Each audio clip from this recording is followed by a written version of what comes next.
নমস্কার, আমি প্রসূন আচার্য। আপনারা দেখছেন প্রসূন আচার্য জার্নালিস্ট চ্যানেল। আপনারা সকলেই জানেন যে গতকাল সুপ্রিম কোর্টে মাননীয় মুখ্যমন্ত্রী মমতা বন্দ্যোপাধ্যায় যেভাবে এসআইআর নিয়ে সওয়াল করেছেন সেটা ঐতিহাসিক। কারণ এর আগে কোনো মুখ্যমন্ত্রী বা কোনো প্রধানমন্ত্রী এরকম ভাবে দাঁড়িয়ে তার মানে সরকারের পক্ষে নয় মানুষের হয়ে সওয়াল করা এ ঘটনা আমরা দেখিনি। এবং এটা খুব স্পষ্ট হয়ে গেছে যে 8,000 যে ভিন রাজ্য থেকে মাইক্রো অবজারভার এবং সেন্ট্রাল গভর্নমেন্ট অফিস থেকে নেওয়া হয়েছে তারা অধিকাংশই অসাংবিধানিকভাবে লজিক্যাল ডিসক্রিমিনেশন নামে নাম কাটছিল এবং সুপ্রিম কোর্টও কিছুটা কগনিজেন্স নিয়েছে, বলেছে রাজ্য সরকারের অফিসারদের নিয়োগ করতে হবে যারা বাংলা বোঝে। আর মাত্র 3-4 দিন বাকি আছে, এখনো 70 লক্ষ মানুষের হিয়ারিং হতে হবে। সোমবার দিন সুপ্রিম কোর্টে কেস আছে। আমরা আমাদের এই ইউটিউব চ্যানেলে বারবার এসআইআর নিয়ে আলোচনা করেছি এবং এক্সপার্টদের এনেছি। আপনাদের বোঝানোর চেষ্টা করেছি যে বাংলা এবং বাঙালির সমূহ বিপদ। মানুষ আগে নাগরিক, সে ভোটার, তারপরে অন্য রাজনীতি। যদি ভোটারই না হয় তাহলে আর তো এই গণতন্ত্রের কোনো মানেই হয় না। এবং সবচেয়ে বড় কথা হচ্ছে ইলেকশন কমিশন 1952 সাল থেকে যে ইলেকশন করেছে এতাবৎ ইনক্লুশন ছিল পদ্ধতি, অর্থাৎ আপনি যদি ভোটার না হতেন যে বয়সে হোক ডেকে ডেকে ভোটার করা হতো। আর এইবার পদ্ধতি হচ্ছে ডিলিশন মানুষকে। আমি সর্বাগ্যে বলবো আমাদের এই চ্যানেলটা যারা দেখছেন তারা সাবস্ক্রাইব করবেন, লাইক এবং শেয়ার করবেন। আজকে আপনাদের মধ্যে উপস্থিত করতে পেরেছি আবিদ হোসেন সাহেবকে, যিনি দীর্ঘদিন ভোট পরিচালনা করেছিলেন। এবং পরিচয় করে দিই আবিদদাকেও নমস্কার, দর্শকদেরও নমস্কার। আবিদদা, পরিচয়টা এই কারণে করার দরকার যে আপনি কিন্তু প্রথম থেকে ভীষণভাবে এই এসআইআর কি হচ্ছে ট্র্যাক করেছেন এবং আমার যারা দর্শক হাজার হাজার লোক প্রতিদিন, মানে আমার সাবস্ক্রাইবার যা তার দ্বিগুণ তিনগুণ অংশের লোক আপনার কথা শুনেছে গত 2-3 মাস ধরে। যখন যখন এরকম সংকটজনক পরিস্থিতি হয়েছে প্রতিবার আপনি বলেছেন কি হচ্ছে।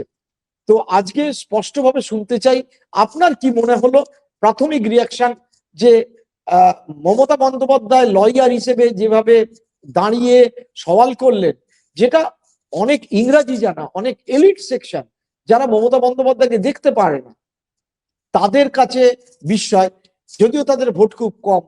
উল্টো দিকে একেবারে রিক্সাওয়ালা, সবজিওয়ালা, আমি গতকাল রাত্রিবেলা শুনছিলাম তাদের সাথে কথাবার্তা বলছিলাম যে তারা যারা দেখেছেন তারা বলছেন যে দিদি তো সুপ্রিম কোর্টে আজকে ফাটিয়ে দিয়েছে। কি হলো আলটিমেটলি পলিটিক্যাল ব্যাপারটাও আসবো, কিন্তু আপনি ব্যাপারটা কি বুঝতে পারছেন বলুন তো এখন। সকলকে নমস্কার। একটা তো 19শে ডিসেম্বর একটা অর্ডার হয়েছিল এবং তারপর আজকে যেটা হয়েছে সেটা একটা কথা সবাই বলবে, আমি তো ভীষণভাবে বলতে চাইছি যে এটা একটা ঐতিহাসিক দিন ছিল।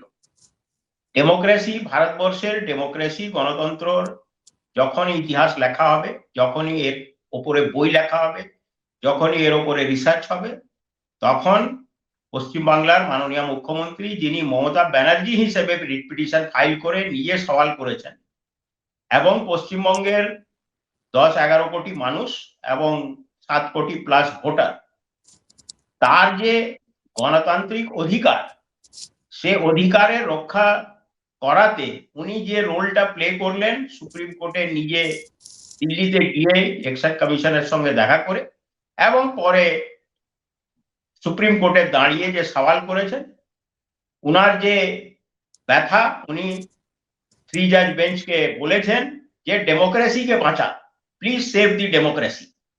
এই কথা কিন্তু কোনো চিফ মিনিস্টার, কোনো রাজনৈতিক নেতা, কোনো কেউ কিন্তু গিয়ে সুপ্রিম কোর্টে গিয়ে বলতে পারলো না। বাইরে বাইট দিচ্ছে, চ্যানেলে বলছে, এখানে বলছে, ওখানে বলছে, সব করছে, কিন্তু সুপ্রিম কোর্টে গিয়ে এইভাবে ডেমোক্রেসিকে রক্ষা করার জন্য যে রোলটা উনি প্লে করেছেন, ইতিহাসে তার নাম লেখা থাকবে। আমি এটা নিয়ে পূর্ণ স্যাটিসফাইড। উনাকে অনেক লোকই পছন্দ করতে পারে, না পারে, উনার পলিসির সঙ্গে একমত হতে পারে, না পারে, ইররেলেভেন্ট, কিন্তু ডেমোক্রেসি যেটা আমাদের মূল জায়গা, যে আমাদের মূল অধিকার, যেটা কনস্টিটিউশনাল অধিকার যেটা নাগরিকের আছে, সেইটা রক্ষা করাতে ওনার রোল মানে মানে কেউ কম্পারেবল ধারের কাছেও আসতে পারবে না ওনার এই রোলে। ওনার এই ক মিনিটের বা কিছুক্ষণের জন্য সুপ্রিম কোর্টে দাঁড়িয়ে সওয়াল করার দ্বারাই মাননীয় যিনি চিফ জাস্টিস অফ ইন্ডিয়া তিনিও কিন্তু স্বীকার করেছেন এবং তিনটা মূল কথা ওই বেঞ্চ বলেছে। একটা বলেছে খুব খুব কথাটা খুব মিনিংফুল, এই কথাটা যদি আমি পুরোটা লাইভ দেখেছি আজকে, খুব মিনিংফুল কথা। উনি ইলেকশন কমিশনকে বলেছেন যে tell your officers to be sensible. এই কথার কিন্তু খুব মানে আছে, বিশাল মানে আছে। Tell your officers to be more sensible. এতদিন যে কথা আমরা বলে আসছিলাম, ইনক্লুডিং প্রসূন আচার্য চ্যানেল বলছিল, আমরা বিভিন্ন প্ল্যাটফর্মে বলেছি যে ইলেকশন কমিশন অফ ইন্ডিয়া এবং তার machinery, specially election commission of India এবং সিও দপ্তর, ওয়েস্ট বেঙ্গলের সিও দপ্তর, তারা সেন্সিবল নয়, তারা কমন সেন্স ইউজ করছে না, তারা আইনকে ঠিক মতন ফলো করছে না। এই কথা কিন্তু সুপ্রিম কোর্ট আজকে মেনেছে যে হ্যাঁ, অফিসাররা যারা কাজ করছে এই যে বিশেষ করে লজিক্যাল ডিসক্রিপেন্সি ইস্যুটার উপরে, তারা কিন্তু সেন্সিবলি কাজ করছে না, এটা সুপ্রিম কোর্ট মান্যতা দিয়েছে। এইটাই আমাদের মাননীয় মুখ্যমন্ত্রী এবং বহু লোক যারা ডেমোক্রেসিকে পছন্দ করে, ডেমোক্রেটিক মাইন্ডসেট রাখে, তারা কিন্তু বলেছে।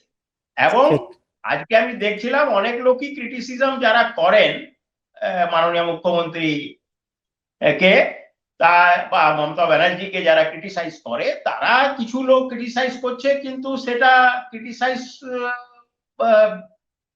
হিন্দিতে যদি আমি একটু কি বলবো, মানে বলবো যে যখন কোনো উপায় নেই তখন আর কি করা যাবে, তার গ্রামার ধরো, তার এইটা ধরো, ওইটা ধরো, এইটা কেউ ঠিক এটাকে মানছে না। মানুষের কাছে মেসেজ চলে গেছে যে উনি, যেটা ইংরেজিতে একটা খুব বিখ্যাত কথা আছে যে সব যুদ্ধ কিন্তু জেতার জন্য লড়া হয় না, কিছু যুদ্ধ এর জন্য লড়া হয় যে কেউ না কেউ মাঠে ছিল এই প্রমাণ করার জন্য, লড়াই করার জন্য মাঠে ছিল। এবং মমতা ব্যানার্জি সেটা দেখিয়ে দিয়েছেন যে উনি ডেমোক্রেসিকে বাঁচাবার মাঠে কিন্তু উনি ছিলেন। ডিলিট কি হবে, কে অ্যাকসেপ্ট হবে, কে ডিলিট হবে, সেটা আমরা পরে বুঝতে পারি। আরেকটা সুপ্রিম কোর্ট একটা কথা বলেছে মাইক্রো অবজারভার নিয়ে, ওটা বলেছে যে মাইক্রো অবজারভার ছাড়াও কিন্তু এই কাজটা করা যায়, কারণ আইনটা পরিষ্কার। প্রথম দিন থেকেই আমরা বলে আসছি, registration of electoral rules, representation of people's act, constitution of India, যা যা আইন আছে ইলেকশনের, আমরা তো বহুকাল এই কাজ করেছি। তো রেজিস্ট্রেশন অফ ইলেকট্রাল রুলসে রোল তৈরি করার দায়িত্ব পুরোপুরি হচ্ছে ইলেকট্রাল রেজিস্ট্রেশন অফিসারের, ওইখানে অন্য কারোর কোনো রোল নেই।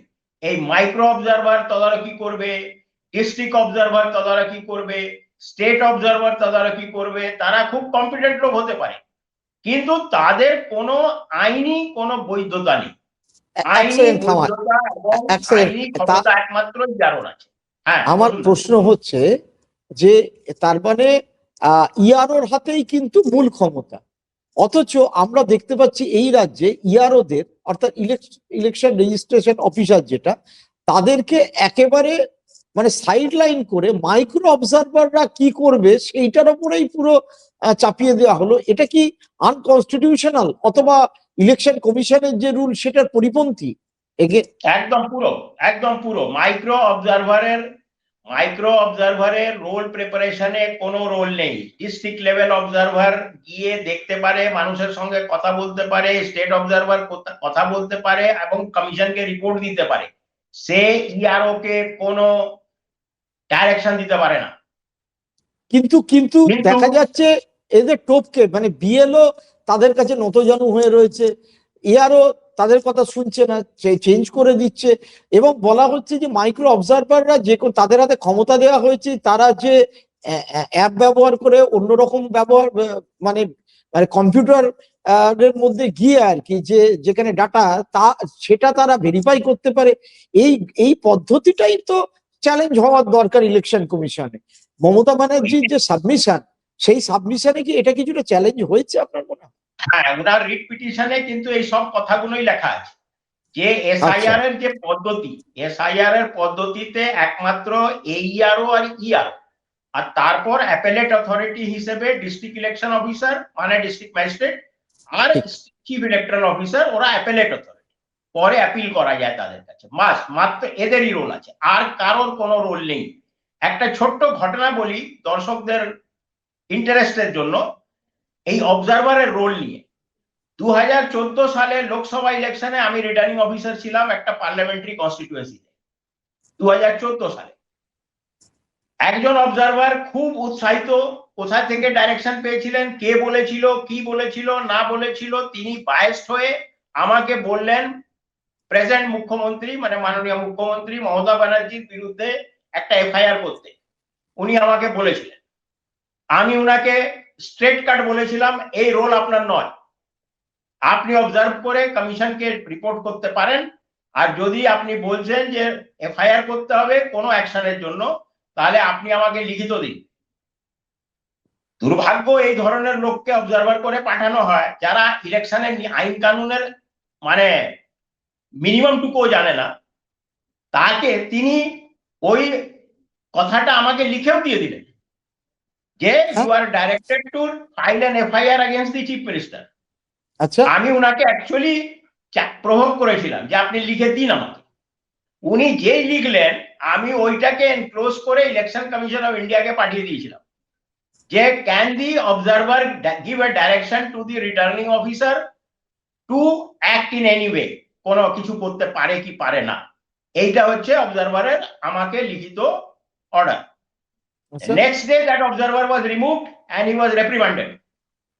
অবশ্য তখন জ্ঞানেশ কুমার ছিলেন, এইটা একটা আলাদা চ্যাপ্টার ছিল। তো অবজারভারের রোল হচ্ছে, যদি অবজারভার অ্যাপয়েন্টও হয়, অবজারভারের রোল পরিষ্কার বলে দেওয়া আছে হি উইল অনলি অবজার্ভ, ও এসে দেখবে কাজ, আর ওর কিছু বক্তব্য থাকলে সে ইলেকশন কমিশন অফ ইন্ডিয়াকে ডাইরেক্টলি নিজে একটা রিপোর্ট দিতে পারে। সেই রিপোর্ট ইআরও মানবে মানবে না কি করবে, কিন্তু আইনি প্রক্রিয়া যেটা রয়েছে কনস্টিটিউশনাল ডিউটি লিগ্যাল ডিউটি হচ্ছে ইআরও। ইআরও একমাত্র responsible for preparation of electoral. কিন্তু এই মুহূর্তে যে কাজগুলো হচ্ছে এই micro observer, district observer, state observer, এইটা পুরোপুরি ইললিগাল। আমি একদম নিজের কথা দায়িত্ব নিয়ে বলছি এটা ইললিগাল। এইটাই কিন্তু আমাদের মাননীয় মুখ্যমন্ত্রী পিটিশন হিসেবে কিন্তু উনি হাইলাইট করেছেন যে এই মাইক্রো অবজারভার যে হিয়ারিং এ এই আর ওর পাশে বসে তাকে চাপ দিচ্ছে এবং কমেন্ট করছে, এবং তাকে আবার মজার ব্যাপার হচ্ছে যে ইলেকশন কমিশন তাকে একটা আলাদা করে ইউজার আইডি পাসওয়ার্ড দিয়েছে লগ ইন করার জন্য। হ্যাঁ, ইয়ারও কি করছে সেটা দেখার জন্য ওকে একটা চেক দিয়ে দিয়েছে। এইটা পুরোপুরি ইলিগাল, কেউ দেখতে পারে না। ইভেন ইয়ারোর ডিসিশন হওয়ার আগে ডিস্ট্রিক্ট ইলেকশন অফিসারও দেখতে পারেন না। ওনার কাছে অ্যাপিল হলে তিনি তারপর যা করবেন করবেন, কিন্তু ERO is whole and sole responsible for preparation of electoral roll. এইটা ইলেকশন কমিশন মানছে না। খুব ভালো কথা এটা যে আমাদের মাননীয় মুখ্যমন্ত্রী এইটা কিন্তু আজকে হাইলাইট করতে পেরেছেন চিফ জাস্টিস 3 জাজ বেঞ্চের কাছে, যে মাইক্রো অবজারভাররা কি কি করছে, অন্য রাজ্য থেকে এসে সে ইলেকশনের কি জানে না, কিছুই জানে না, কোনোদিন কাজ করেনি। রেলের একটা লোক, রেলের হয়তো সেকশন অফিসার আছে, কোন ইনকাম ট্যাক্সের ইন্সপেক্টর আছে, আমি তার কাউকে ছোট করছি না, সে নিজের ফিল্ডে খুব বড় লোক, নিজের ফিল্ডে খুব এক্সপার্ট লোক, কিন্তু election is a specialised job. এইটাতে আইন কানুনের ব্যাপার থাকে, আইন কানুন একদম নিখুঁত করে জানতে হয়। না, এদের ওপর এই 8,000 মাইক্রো অবজারভার, 8,000, 8,000 মানে এত সংখ্যক কেন আমি জানি না, সেটা যদি একটু বলেন। দ্বিতীয় কথা, এদের ওপর কি কোনো ডাইরেকশন আছে যে তোমরা এই দেখে দেখে নাম যাতে লজিক্যাল ডিস্ট্রিবেন্সি হয়, কাটা যায়? সেটা একটা অদ্ভুত ব্যাপার। কারণ আমি যা দেখলাম সাবমিশনে, তাতে বাংলা বোঝে না যারা, এবং সেটা সুপ্রিম কোর্ট বলছে যে বাংলা বোঝে না, এবং সেটা নিয়ে এই প্রথম জাস্টিসরা রিয়াক্ট করেছে যে নামের বানান কি করে চেঞ্জ হয়ে যাচ্ছে। ইজ দেয়ার এনি মানে pressure or direction on the micro observer? Election কমিশনকে মুখ্যমন্ত্রী এটা বোঝাতে পেরেছেন। দেখুন, সিম্পল এক্সাম্পল বলি, একদম সিম্পল কথা। জয় মাল্য বাগচি, অনারেবল জাস্টিস জয় মাল্য বাগচি হচ্ছেন ওই বেঞ্চের একজন সদস্য। আমরা বাংলায় যখনই প্রনাউন্স করব তখনই বলবো জয় মাল্য বাচ্চি, হুম তখনই আমরা এইভাবেই বলবো। হুম কিন্তু কোনো হিন্দি স্পিকিং বেল্ট থেকে কোনো লোক এলে তার প্রোনাউন্সিয়েশন আলাদা। হ্যাঁ সিমিলারলি আমাদের honourable chief justice of India, তার নাম হচ্ছে সূর্যকান্ত, আমরা বলি বাঙালিরা বলবো সূর্যকান্ত, ঠিক। কিন্তু যখন কোনো হিন্দি বেল্টের লোক বলবে তখন সূর্যকান্ত বলে। সূর্যকান্ত, তো হ্যাঁ। এই যে ডিফারেন্সটা, এটা আমাদের মাননীয় মুখ্যমন্ত্রী বোঝাতে পেরেছেন যে ব্যানার্জি আর বন্দ্যোপাধ্যায় একই, চ্যাটার্জি আর চট্টোপাধ্যায় একই। এই কথার রেসপন্সে কিন্তু অনারেবল চিফ জাস্টিস বলেছেন যে the officer should be more sensible. আর একটা কথা, বহু প্রায় কয়েক মাস প্রথম দিকে ডিসেম্বর মাসে আমি একটা প্রোগ্রামে বলেছিলাম যে এইটা যেটা ক্লেরিক্যাল ডিসক্রিপেন্সি, নামের একটু বানান ভুল, ও এর জায়গায় ইউ, এইটা ওটা, এইসব ছোটখাটো যে ইস্যু যেটা ওভারলুক করার কথা ইলেকশন কমিশনই বলে, ক্লেরিক্যাল ডিসক্রিপেন্সি কে ইলেকশন কমিশন বলছে লজিক্যাল ডিসক্রিপেন্সি। আচ্ছা, আমি সূর্য বলবো না সূরজ বলবো, এইটা হতে পারে ক্লেরিক্যাল ডিসক্রিপেন্সি, কিন্তু চাঁদকে যদি সূর্য বলি তাহলে লজিক্যাল ডিসক্রিপেন্সি। তো এই লজিক্যাল আর ও ক্লেরিক্যাল ডিসক্রিপেন্সির তফাৎ ইলেকশন কমিশন বুঝতে পারেনি। আমার বিশ্বাস হয় না যে বুঝতে পারেনি, সব বুঝেছে। কিন্তু যদি ইন্টেনশনটা, আমি প্রথম দিন থেকে বলে এসেছি, হ্যাঁ, প্রথম দিন থেকে। ইন্টেনশন যদি হয় যে বাঙালিকে হেনস্থা করবো, ইন্টেনশন যদি হয় যে বাঙালিকে লাইনে দাঁড় করাবো, ইন্টেনশন যদি হয় যে 1.5 কোটি মানুষ ইনক্লুডিং অমর্ত্য সেন তাকে যদি লাইনে দাঁড় করাবো, তাহলে তো ম্যালাফাইড ইন্টেনশন হলো, এই তাহলে তো এই, আবির সাহেব, এই যে আজকে বলেছে গ্রুপ বি বেঙ্গলি অফিসার নিয়োগের জন্য, এটা কি এত দ্রুত? মানে আমরা আলোচনা করছি আজকে, আপনারা যখন দর্শকরা দেখছেন বৃহস্পতিবার অর্ডার হয়েছে, বুধবার, হাতে মাত্র 4 দিন, এর মধ্যে কখনো নতুন করে লোক নিয়োগ করে সেটা করা সম্ভব? ওয়েস্ট বেঙ্গল গভর্নমেন্টের কে বলেছে যে অফিসার দিতে, বাঙালি অফিসার দিতে, বা তিনি দেবেন সিও অফিসকে, সিও অফিস অ্যাপয়েন্ট করে দেবে। এটা এত দ্রুত হওয়া সম্ভব? খুব রকেট সায়েন্স নয় এটা, কারণ এত ওয়েস্ট দ্রুত? বেঙ্গল, হ্যাঁ একদম, হাতে তো সময় নেই তো। একদম সময় লাগবে না। এটা পুরো ডেটাবেস ফিনান্স ডিপার্টমেন্টের কাছে রয়েছে। এইচআরএমএস বলে একটা আচ্ছা মানে সফটওয়্যার আছে, যেখানে স্যালারি হয় এবং প্রত্যেকটা এমপ্লয়ির ডেটাবেস রয়েছে। কোন আচ্ছা ক্যাটাগরি, কোন গ্রুপের অফিসার, এ গ্রুপ না বি গ্রুপ না সি গ্রুপ, কোন পে স্কেলের লোক, কি হোক, টোটাল ডেটাবেস রয়েছে। আচ্ছা এবং ফিনান্স ডিপার্টমেন্টে অফিসার আছে, যারা এনআইসির লোক আছেন, যারা বসে আছেন ওই দপ্তরে ফিনান্স ডিপার্টমেন্টে, তারা উইদিন 2 আওয়ার্স এই লিস্ট বার করে দিতে পারে, ফিল্টার করে বার করে দেবে। 8,000 8,500 লোক খুঁজে পাওয়া একদম কঠিন নয়। আমি তো শিওর যে কালকে বিকেলে, মানে বৃহস্পতিবার বিকেলে, এই নাম কিন্তু সিও অফিসকে দেওয়া, কাল না হলে শুক্রবারে অবশ্যই দিতে পারবে। আচ্ছা, কোনো তাহলে কি এই অবাঙালি মাইক্রো অবজারভার যারা, তারা চলে যাবে না তারাও থাকবে? কারণ ইলেকশন কমিশন কিছুটাই বো ডাউন করতে চাইছে না। তারা তো পশ্চিমবঙ্গের হোম সেক্রেটারি থেকে শুরু করে যে অফিসারদের ট্রেনিং এর জন্য ডেকেছিল, তার বিকল্প নাম পাঠানো হয়েছিল, সেটাকেও ইলেকশন কমিশন খারিজ করে দিয়েছেন। কারণ এখন মাধ্যমিক পরীক্ষা চলছে, সামনে ইলেকশন, আজ রাজ্যে ল অ্যান্ড অর্ডারের ব্যাপার আছে, বেছে বেছে পুলিশ কমিশনারদের তোলা হয়েছে। ইলেকশন কমিশন তো পুরোপুরি একটা সংঘাতের মুডে রয়েছে। মানে election commission being a constitutional body, তারা পলিটিক্যাল বডির মতো আচরণ করছে।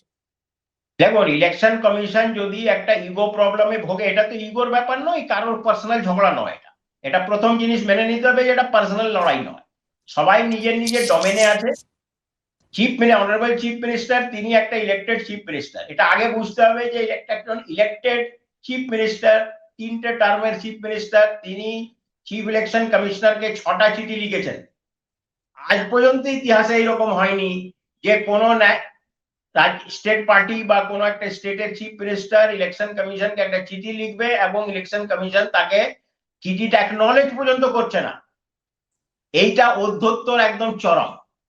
তো ইলেকশন কমিশন যদি মনে করে যে তারা ইগো প্রবলেমে ভুগবে এবং এইসব জিনিসকে নিয়ে আরো একটু ইয়ে হবে, তাহলে উনি সোমবারে আবার এই জিনিসটা হাইলাইট হবে ইয়ের কাছে, মানে অনারেবল সুপ্রিম কোর্টের কাছে।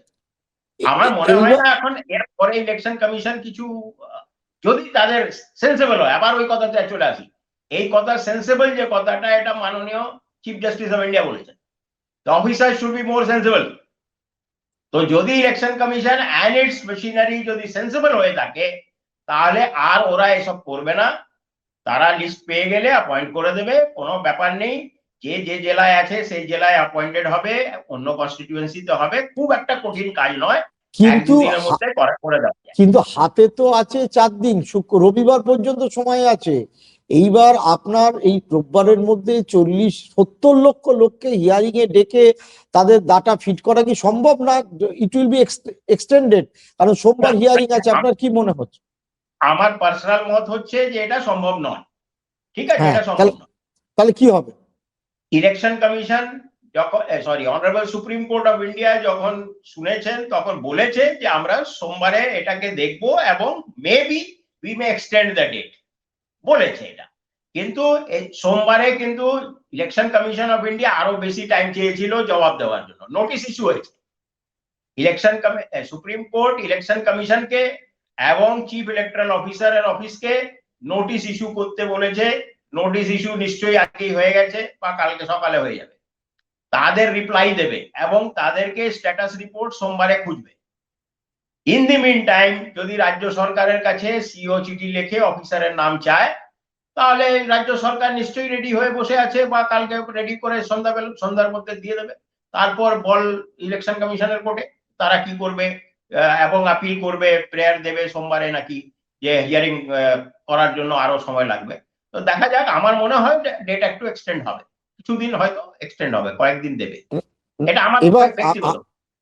হ্যাঁ, আর একটা প্রশ্ন যেটা সবাই জানতে চাইছে, এই যে 3টে জেলায় মালদা, মুর্শিদাবাদ এবং নর্থ দিনাজপুর, তার সাথে বসিরহাট সাব ডিভিশন, বেঁচে বেঁচে হাওড়ার কিছু মুসলিম যেখানে ভোটার বেশি, যেখানে বিপুল পরিমাণে লোককে ডাকা হচ্ছে, এবং এই যে ব্যাপারটা মানে তাদের একেবারে টার্গেটেড হয়েছে, এই যে সুপ্রিম কোর্টের সাবমিশনের পরে, কারণ এখানে আপনি নিজেই বলেছেন যে কিভাবে আপনার নামের ক্ষেত্রে হয়েছে, কিভাবে শেখ সুফিয়ান, এগুলো বিস্তারিত আমরা আলোচনা করেছি। আপনার কি মনে হচ্ছে এই যে সুপ্রিম কোর্ট পুরো ব্যাপারটা, চিফ মিনিস্টার গেলেন, অন্য মাত্রা পেল, তাতে এই টার্গেটেড ওয়ের যে ব্যাপারটা পলিটিক্যালি করা হচ্ছিল সেটা কিছু কমতে পারে না? Election commission will go to his own course, তারা তাদের মতোই যাবে, তাদের মতোই চলবে, গ্রাহ্যই করবে না? কি মনে হচ্ছে বলুন তো, এটা যদি অ্যাপ্রিহেনশন।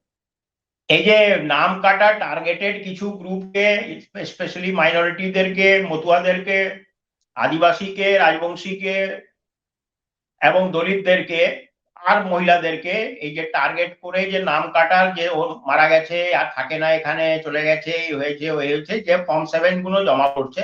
সন্দেশখালিতে একটা ব্যাপক ঘটনা ঘটেছে, খুব বড় ঘটনা ঘটে গেছে, যে not a citizen of India বলে লিস্ট টাঙিয়ে দেওয়া হয়েছে, যেটা নিয়ে অনেকেই টেক আপ করেছে, আমি নিজেও টেক আপ করেছি। ওটা ডিএম অ্যাকসেপ্ট করেছেন, ডিস্ট্রিক্ট ম্যাজিস্ট্রেট অ্যাকসেপ্ট করেছেন, হ্যাঁ ওটা কেউ চক্রান্ত করেছে এবং উনি এনকোয়ারি করিয়েছেন। এছাড়া কিন্তু তমলুক সিটে আমরা জানি সবাই, অমিত মন্ডল অ্যারেস্ট হয়েছে, 342টা লোকের নাম বলে দিয়েছে ডেড ভোটার, 342 জনই মুসলিম ভোটার। তো এই টার্গেটেড জিনিস, এটা পলিটিক্যাল, এটা পরিষ্কার হচ্ছে যে বিজেপি করছে, এটাতে লুকোচুরি খেলা নয়, এটা টার্গেটেড, পরিষ্কার বিজেপি নিচুতলা কর্মীরা অতি উৎসাহিত হয়ে কারোর ডাইরেকশনে কিছু করছে। এবং ইলেকশন কমিশনের যে দোষটা আছে, যে ইলেকশন কমিশন কেন দোষী, ইলেকশন কমিশনের নজরে আসার পরও কিন্তু সে কোনো অ্যাকশন নিচ্ছে না। ঠিক একটা যেটা রাহুল গান্ধী তুলেছিল কর্ণাটকের মলন কনস্টিটিউয়েন্সি নিয়ে, 6000 ভোট কাটা মানে কেটে দেওয়ার ফর্ম 7 চক্রান্ত হয়েছিল, ভুল সই করে, জাল সই করে। এবং খুব আইরনি, আমি কদিন আগে একটা অন্য প্রোগ্রামে বলেছি, আইরনি হচ্ছে 26শে জানুয়ারি কেন্দ্রীয় সরকার যে লোকটাকে পদ্মশ্রী অ্যাওয়ার্ড করেছে, তার আগেনস্টে বিজেপির কর্পোরেটর ফর্ম 7 জমা করে নাম কাটার চেষ্টা করেছে। মজার ব্যাপার হচ্ছে তাকে পদ্মশ্রী দিচ্ছে দিল্লিতে ডেকে। হাজি রামকাদু, গুজরাটের জুনাগড়ের এরিয়াতে থাকে, বেচারা 70 বছর ফর্ম বয়স। 7টা তো একটা সারা দেশে, এমনকি আসামের মুখ্যমন্ত্রী হেমন্ত বিশ্ব শর্মা তিনি তো বলছেন মিয়া মুসলমানদের অর্থাৎ বাঙালি মুসলিমদের নাম কাটার জন্য আসামে যত বেশি করে পারবে ফর্ম 7 জমা দাও। উত্তরপ্রদেশে আমরা দেখছি অখিলেশ যাদব নিজে সুপ্রিম কোর্টে ইন্টারভেনশন চেয়েছে। আমরা দেখছি রাজস্থানে ফর্ম 7 জমা দিয়ে নাম কাটার জন্য ওখানে একজন বিএলআরও ভাইরাল করেছে, বলে গায়ে আগুন দিয়ে পুড়ে মরবো, আমাকে প্রেচার করা হচ্ছে। এই একটা নতুন ট্যাকটিস। আপনি ধরুন এত 30-40 বছর ধরে ইলেকশন করেছেন, কখনো ফর্ম 7 এর এইরকম দুরুপয়োগ কখনো আমরা কেউ ভাবতেও পারি?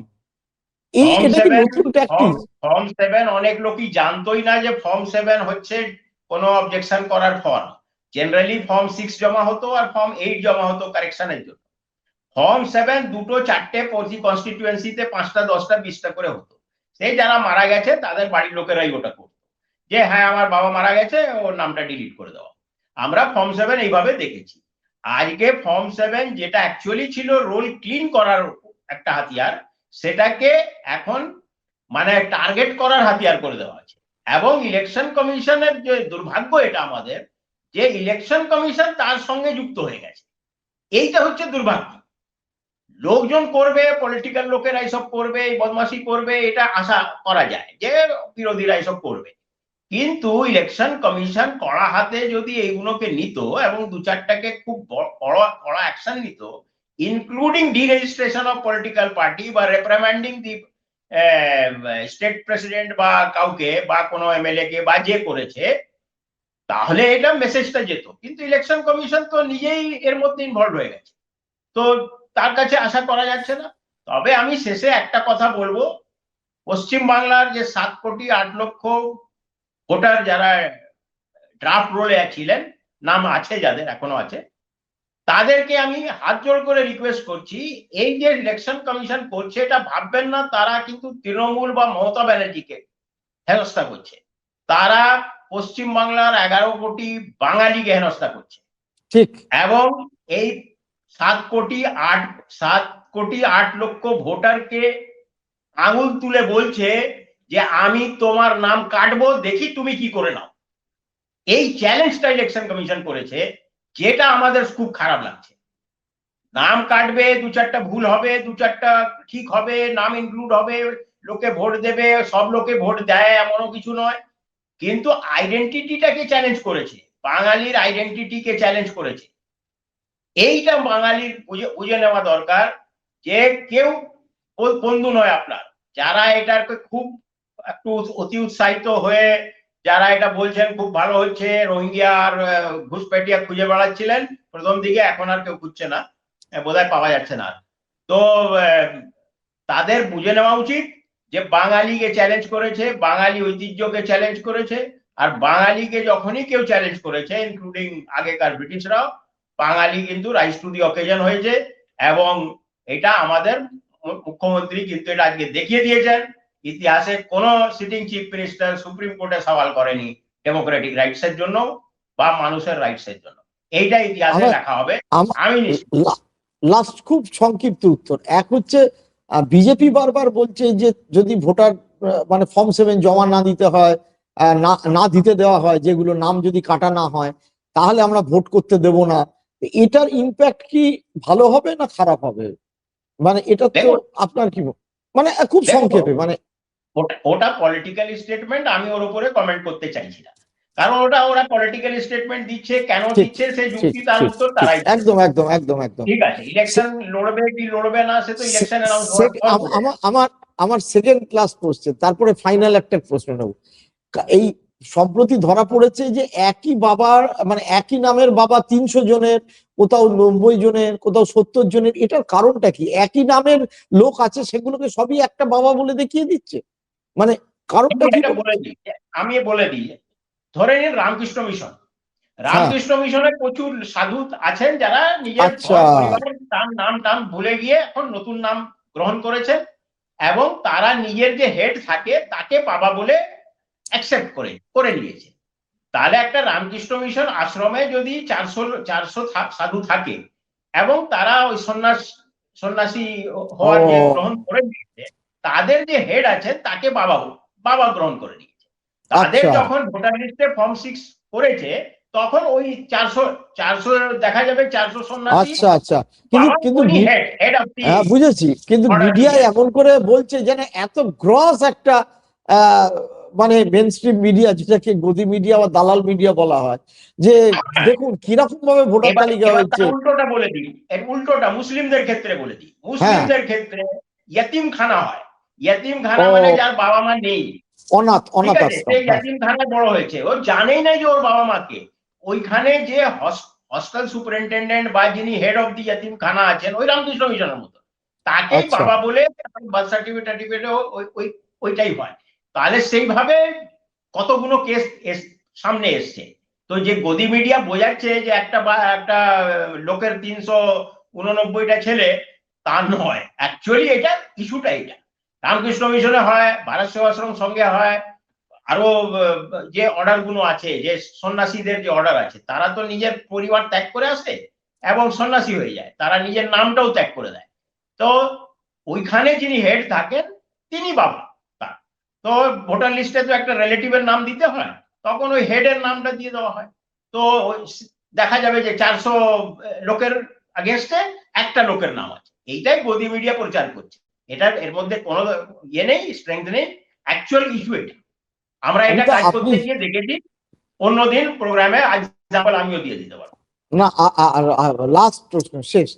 আমরা আবিদ্যা এনেছিলাম ওই সাভার ইনস্টিটিউটে যারা রিসার্চ করছে এই এই এই এসআইআর নিয়ে, সাবির আহমেদকে। ওদের যেহেতু ওরা স্ট্যাটিস্টিক্যাল করছে, ওদের একটা অনুমান, এবং আমি পলিটিক্যালি যাদের জিজ্ঞেস করছি, প্রায় 40 লাখ লোক যারা জেনুইন ভোটার, শেষ পর্যন্ত যে প্রক্রিয়ায় চলছে বাদ পড়ে যেতে পারে 40 লাখ। আপনার কি মনে হচ্ছে এই সিএম এর সুপ্রিম কোর্টে আগামী সোমবার হিয়ারিং আছে, এই সংখ্যাটা ওই জায়গায়, এবং বিজেপি ইজ টার্গেটেড, এই 40 লাখ যদি বাদ দিয়ে, ওরা বারবার বলছে আমরা ম্যাচটাকে একেবারে ইকুয়াল করে ফেলবো, মমতার নাম বাদ, মানে তাদের ভোটার বাদ চলে যাবে, যেগুলো ভুয়ো, অরিজিনাল 40 লাখ কিন্তু বাদ যাবে। সাভার ইনস্টিটিউট তার সমীক্ষায় যেটা অনুমান করছে, পরিসংখ্যান স্ট্যাটিস্টিক্যাল ডাটা নিয়ে, আপনার কি মনে হচ্ছে ফাইনালি ওই পরিমাণ বাদ যাওয়া সম্ভব, মানে অ্যাজ অন টুডে, যেভাবে সুপ্রিম কোর্টে মমতা ব্যানার্জি সওয়ালের পরে? আমার পার্সোনাল মত হচ্ছে, যতটা আমি ইলেকশন জানি বুঝি, যতই ইন্টেনশন যাই করুক না কেন, এটা করা সম্ভব না। তার কারণ হচ্ছে, 1 নম্বর হচ্ছে আজকের যে সুপ্রিম কোর্টে যে আজকে যেটা ঘটেছে, সুপ্রিম কোর্ট যেভাবে জিনিসটা দেখিয়েছে এবং মাননীয় মুখ্যমন্ত্রী যেভাবে প্রেজেন্ট করতে পেরেছেন, নিজের ভয়েসটাকে প্রেজেন্ট করতে পেরেছেন মানুষের হয়ে, সেইটা ইলেকশন কমিশনের কাছে মেসেজ খুব ক্লিয়ার চলে গেছে। এবং সেই মেসেজ যে অপোজিট পলিটিক্যাল পার্টি আছে মানে বিজেপি, তার কাছেও চলে গেছে। এর পরেও কেউ যদি কিছু করার চেষ্টা করে, তাহলেও যে মেকানিজম তো অনেক আছে। তো যেদিন voter list, final voter list publish হবে, আমরা এনশিওর করব, আমি বারবার বলেছি, আমরা এনশিওর করব যে প্রত্যেকটা জেলা শাসকের অফিসে ফার্স্ট আপিল পিটিশন আমরা পুরো জ্যাম করে দেব।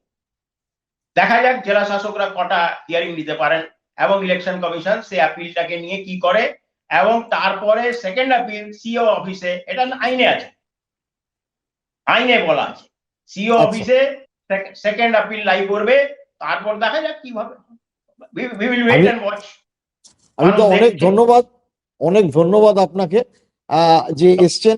দর্শকদের অনেক ধন্যবাদ, আপনারা যারা পুরো আমাদের আলোচনা শুনছেন। অমিতা, নিশ্চয়ই আপনাকে পরবর্তীকালে পাবো। সকলে ভালো থাকবেন, সুস্থ থাকবেন, দেখতে থাকুন প্রসূন আচারিয়া জার্নালিস্ট চ্যানেল। আবার একবার সকলকে নমস্কার জানাই।